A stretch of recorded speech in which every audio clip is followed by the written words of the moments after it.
adalah gembalaku, takkan kekurangan aku.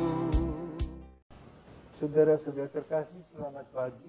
Salam jumpa lagi dalam Sabda Siap Saji Selasa 9 Februari 2021. Marilah kita berdoa dalam Bapa, Putra, dan Roh Kudus. Amin. Bapa penuh kasih, kami mengucap syukur untuk hari yang baru yang telah Engkau siapkan bagi kami, di mana kami akan merefleksikan langkah-langkah kami yang telah kami lewati dan merencanakan hari-hari yang baru bersamamu. Semoga Engkau memberikan kepada kami rahmat, kekuatan dalam menghadapi hari baru yang telah ini. Demi Kristus Putra-Mu dan pengantara kami kini dan sepanjang masa. Amin. Tuhan bersamamu dan bersama roh-Mu. Inilah Injil Yesus Kristus menurut Markus. Dimuliakanlah Tuhan. Pada suatu hari serombongan orang Farisi dan beberapa ahli Taurat dari Yerusalem datang menemui Yesus. Mereka melihat beberapa murid Yesus makan dengan tangan najis, yaitu dengan tangan tidak dibasuh. Sebab orang-orang Farisi seperti orang-orang Yahudi lainnya tidak makan tanpa membasuh tangan terlebih dahulu, karena mereka berpegang pada adat istiadat nenek moyang. Dan kalau pulang dari pasar, mereka juga tidak makan kalau tidak lebih dahulu membersihkan dirinya. Banyak barisan lain lagi yang mereka pegang, umpamanya hal mencuci cawan, kendi, dan perkakas tembaga. Karena itu orang-orang Farisi dan ahli Taurat bertanya kepada Yesus, "Mengapa murid-muridmu tidak mematuhi adat istiadat nenek moyang kita? Mengapa mereka makan dengan tangan najis?" Jawab Yesus kepada mereka, "Benarlah nubuat Yesaya tentang kamu, hai orang-orang munafik. Sebab ada tertulis, bangsa ini memuliakan aku dengan bibirnya, padahal hatinya jauh daripadaku. Percuma mereka beribadat kepadaku, sebab ajarannya mereka ajarkan ialah perintah manusia. Perintah Allah kamu abaikan untuk berpegang pada adat istiadat manusia." Yesus berkata kepada mereka, "Sungguh pandai kamu mengesampingkan perintah Allah, supaya kamu dapat memelihara adat istiadatmu sendiri. Karena Musa telah berkata, hormatilah ayah dan ibumu, dan siapa yang mengutuki ayahnya atau ibunya harus mati. Tapi kamu berkata, kalau seorang berkata kepada bapa atau ibunya, apa yang ada padakunya dapat digunakan untuk pemeliharaanmu, sudah digunakan untuk kurban, yaitu persembahan kepada Allah, maka kamu membiarkan dia untuk tidak lagi berbuat sesuatu pun bagi bapa atau ibunya. Dengan demikian sabda Allah kamu nyatakan tidak berlaku demi adat istiadat yang kamu ikuti, dan banyak hal lain seperti itu yang kamu lakukan."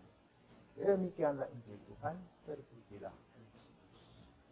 Saudara-saudaraku terkasih, warisan Musa melahirkan adat istiadat dan kebiasaan-kebiasaan yang terjadi dalam keluarga Yahudi yang diwarnai oleh warna agama Yahudi.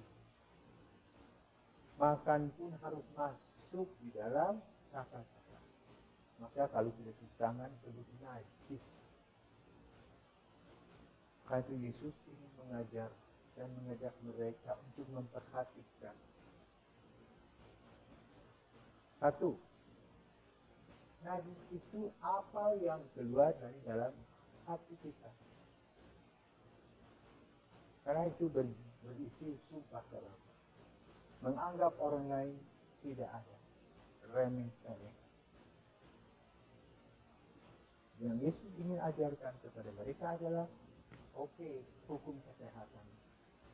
Cuci tangan. Sekarang ini apalagi pada masa COVID. Cuci tangan harus rajin pakai sabun, pakai masker. Kemudian kalau keluar, cuci baju semua keramas dan sebagainya. Supaya virus tidak ikut. Itu demi kesehatan. Tapi bukan demi keagamaan.